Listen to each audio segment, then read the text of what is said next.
Este video está en inglés, por lo que te recomiendo activar los subtítulos de tu preferencia.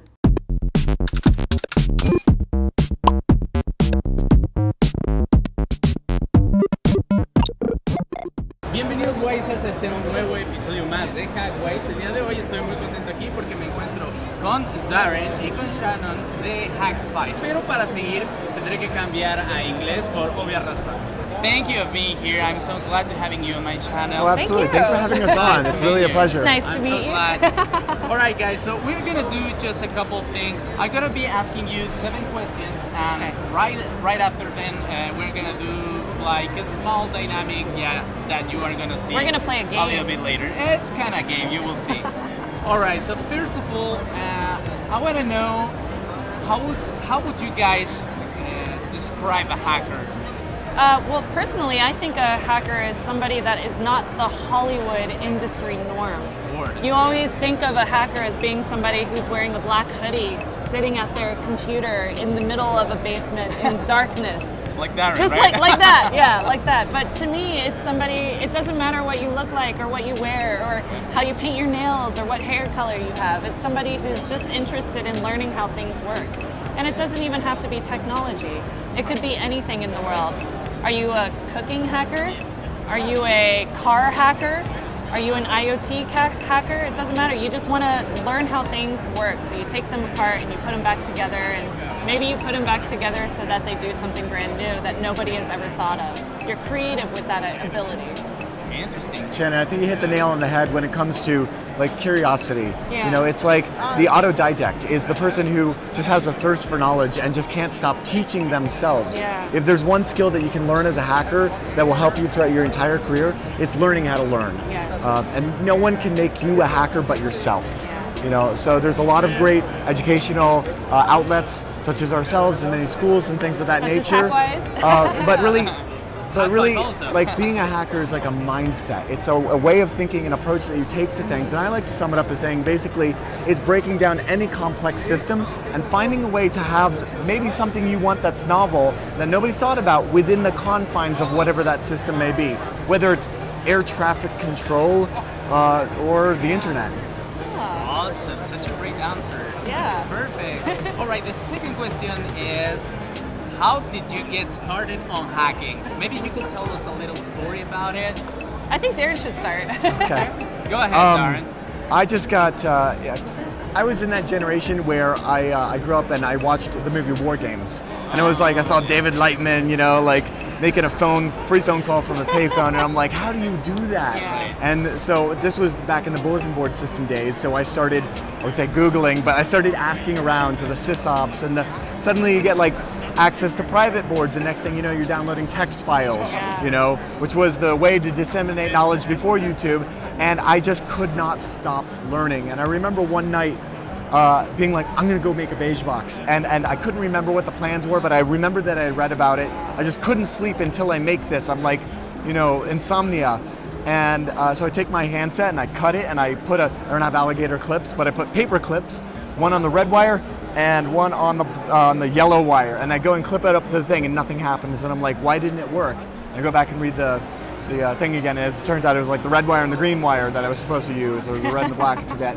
And finally I got it to work, and I got dial tone, and that first moment of getting dial tone on the side of my house outside of a box, as opposed to inside of my house, legitimately, was like an eye-opener, and that like tone resonated with me and carried on with everything that we do today. Yeah, totally. Awesome. All right. Yeah. My start was a little bit, well, much later into life than Darren's was. I didn't really start getting into hacking until I started in middle school, and my first experience was like understanding that there's actually programming, there's actually code on the back end of a website.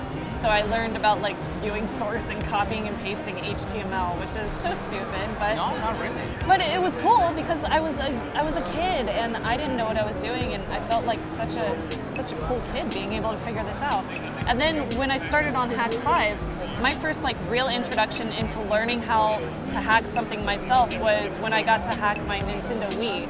And I was able to download all of these homebrew video games, and I remember that segment so well because it taught me so much just about learning to break things and to be able to make them do things they're not supposed to do.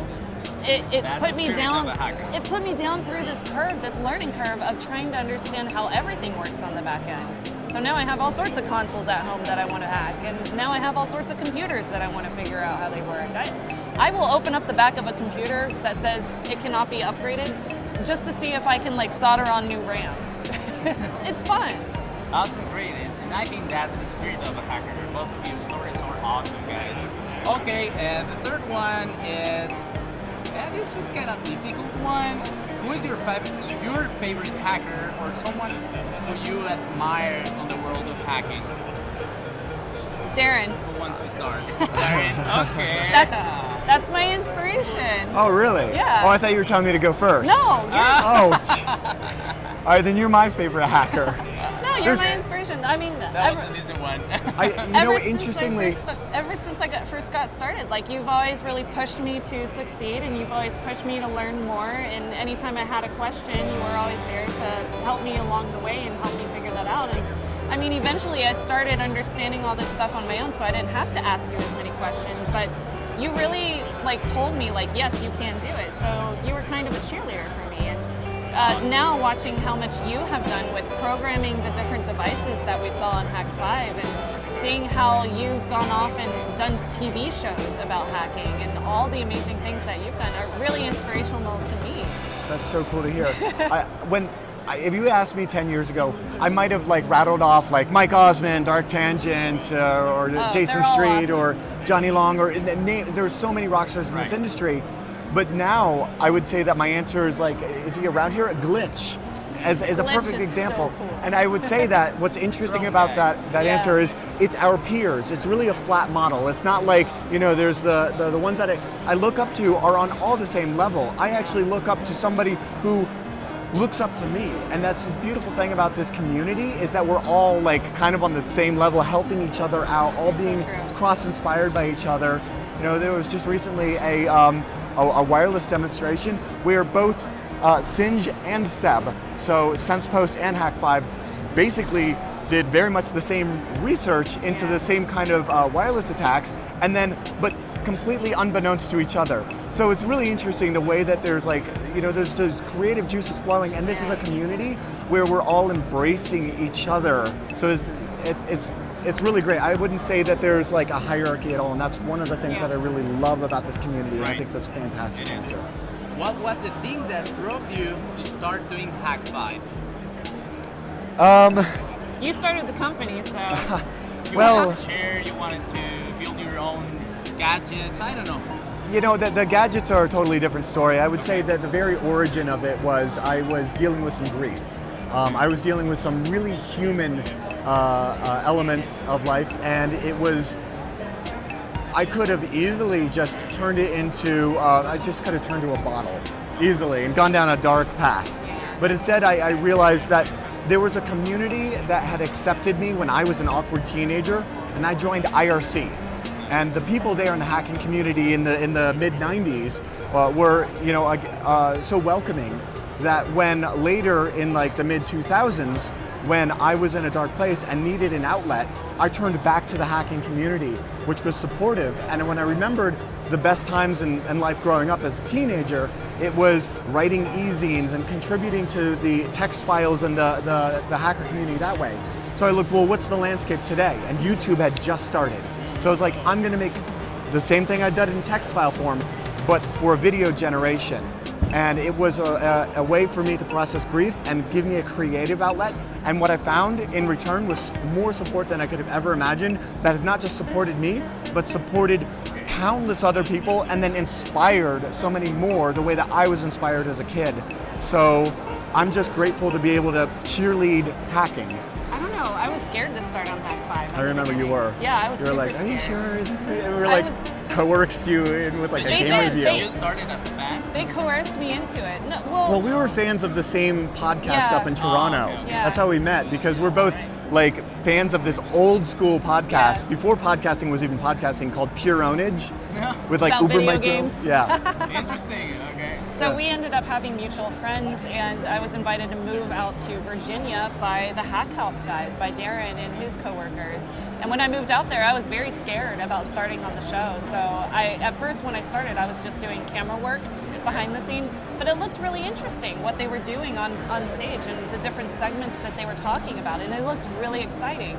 So he asked me to do my first segment, which was reviewing an open source video game, of all things. And even though I was so bad at it, it was just so interesting to be able to learn something completely new. And I found that I had a passion for it, so I just kept on going. And now that I come to events like this and I meet people who are big fans of Hak5, that's what continues to keep me going, because they say to me like, hey, I'm so excited to meet you because you helped me graduate college, or you helped me graduate university, like you right there. So it just inspires me to and it drives me and it motivates me to keep on doing the show every single week, because I know there's people out there that not necessarily depend on it, but it motivates them to continue learning too. So it's kind of a trade-off for us as well as the viewers. Coming back to the hacker mindset, Shannon didn't only just learn to be a hacker, she embraced that mindset because the studio at the time when she was joining Hak5 in our 4th year of production, we had hacked together a studio and we all did Yeah, that together. And that's even true. to this day, even just this year in our new office in Oakland, she hacked together a studio because we don't do it like NBC and CBS and Yeah. all of the major networks. We do it on a hacker shoestring budget and we make it work. Mm-hmm. And Shannon has showed us that. That is awesome. I always love to see women in tech. That's too. one Yeah. thing that I always say to the wisers, that more women needs to be involved in this industry. Not just that, not just in this one, also technology in general. So I'm pretty pleased of watch women like you doing all this stuff. Oh, I love it. It's so much fun, and I just like inspiring other young women. I met a young girl today who was such a big fan of the show that she freaked out when she saw me. She came over for a picture, and I loved it. It was best wonderful. moments. It was the best moment. I will remember that forever, just because it changed her life so much. Maybe you can tell us a story or a big challenge you had about hacking. Maybe building a device or doing a tutorial. I don't know. So I would say very early on in my hacker career, when I was just downloading text files about building phone phreaking boxes, one of the biggest challenges was not getting started. Like reading those box plans was easy. Going out and buying a Radio Shack tone dialer and a 6.5536 megahertz crystal from Mauser or DigiKey and soldering it on, that was easy. And then programming it to do the 5 asterisks to emulate the sounds that a quarter makes to convince a payphone into making free phone calls, that was easy. What was hard was to take that to the next level, because for a lot of people, I'm sure, who were reading those text files, I don't know what the percentage is, but I can imagine that many were like, cool parlor trick, and probably moved on with their lives in whatever direction that they're destined to be. But for the hackers among us that just were not happy enough with the parlor trick that was getting the free phone call, we wanted to know, that's cool that I soldered a thing on a thing that gave me a free phone call, but how does that work? And the hardest thing that I had as a kid then, just getting into the scene, was getting information, was learning how is it that these things work, the automated coin toll system, and the dual tone multi-frequency, and the pulse amplitude modulation, time division, multiplexing, all of the things, all the elements that build the phone network were like, we didn't have Wikipedia, you know? Right. So I had to ride my bicycle around the neighborhood looking for linemen from the telephone company outside their trucks, working outside, and I would go up to them and rattle off some tech like I just did, and they would turn to me and realize I had the light in my eyes, and they would give me manuals. But that was the hardest part, was just getting the information back then. Yeah. And now you look around, and if you wanted to download the CCITT Blue Book and learn the ins and outs of international telephone switching, you can. If you wanted to know everything there is to know about TCP and everything related to it, you can. And I think that's so wonderful how the community has embraced the hacker ethos of the free information. Right, everything is there. You just have to search on the right places, right? Yeah. I think my biggest challenge has just been being a woman in the industry. When I first started off, I felt like I had to prove myself so often just to get some recognition or just to have people, judge me on the same level as Darren and like all of his amazing accomplishments. And it was very hard getting started and still having the self-confidence to do it every single week. But eventually, again, like you mentioned, being a woman in tech, and as I mentioned, coming to events like this and meeting other people who we're an inspiration to, really motivated me to keep going. So it was very challenging at first, just for my own self-confidence and imposter syndrome, dealing with that every single week. I still have imposter syndrome to this day when I get on a stage and I do a talk in front of a live audience. It's so scary. Yeah, it is sometimes. But you have to do it. And I just keep on saying yes whenever I get those opportunities. And it's really helped me kind of step out of what I'm used to and do something that makes me nervous, just because I feel like it's going to help me grow as a person, and I know that it's going to continue inspiring others. I want to know something that you could suggest to the wisers to start on hacking. I would say don't just take at face value the tools. There's so many great tools and resources to learn to use those tools, whether it's the latest pen testing framework or even any of our tools, because it's great that they do a thing, but what's even better is knowing why they do that thing and how that thing even works. Yes. So, you may get started, like I said, like me, it was getting a free phone call and then going down the rabbit hole of learning how the ins and outs work. You may copy over a bunny script or a ducky script onto your Hak5 device and like plug it into a computer and have it do something, and that's cool. But then you might want to know, like, well, why is it that PowerShell thing worked the way it did? Or, what is the SMB server running on the Bash Bunny SSH in, and like start learning Bash and SSH and all the protocols and why CIFS is totally broken and all of the other things in that. And thankfully, we're in an era where finding that information is so much easier. Totally, yeah. Great. All right. So we just finished with the questions, and I'm just gonna do a real quick experiment. Let's say I'm gonna show you some pictures, and then you just have to tell me what it comes just from the top of your mind. Okay. So the first picture is this one. Elon Musk. Inspiration. Inspiration. Okay. This one. Black hat hacker. Hollywood.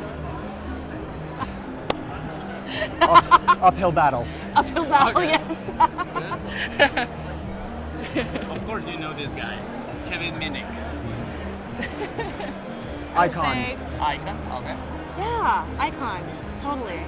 Also the person that calls us for tech support. Yeah. I love you, Kevin. Love you, Kevin. Shout out to Kevin. All right. Hackers The one. best hackers ever. The background, Trust your technolas. that's, yeah, exactly. pool The is background for, leaking. Interesting. it's where Trust Your Technologists came from. Julia Roberts. No, wait, what's her name? Julia Roberts. It's no. It's Angelina Jolie. Angelina Jolie. Julie. Yeah. How about required watching? I was zero cool. Zero cool. Crashed 1,507 systems in one day. Biggest crash in history. Front page New York Times, August 10th, 1988. Yes. Yeah. You guys need to watch that movie. Hackers one. Totally. Okay. And Mr. Robot, Elliot. Next generation. Next generation. So good. The last one, Bitcoin or cryptocurrencies. I'm going to quote the mentor and say, this is our world now, the world of the electron and the switch, the beauty of the abad. That's good. That's good. That's it for now, guys. Thank you for everything. And the only thing that is left is how to your socials, the wisers, how they can follow you or watch your videos, whatever you guys want to say, feel free. Well, you should definitely check out hak5.org, hak5.org, and youtube.com/hak5, hak5. And check out our products too, Hak5 Gear. That's where we do all of the different things that we've created and built, and some of the products that you've reviewed and showed tutorials of on the show, which we're definitely going to make sure you can get more of those in your hands Awesome. too. Yeah, super excited about that. And if you want to see what I'm doing outside of Hak5, @Snubs on Twitter, SNUBS. And just Hak5, it's 13 years now of Yeah. resources, so dig in and get involved in the community. There's a really Yes. thriving IRC, there's a forums. It's a place where all hackers belong. Join us, Wisers. I'm gonna leave all his socials on the box. In the doobly-doo? Yep, and well, that's it for this video. Thank you for keeping me here, and see you until next time. Adios.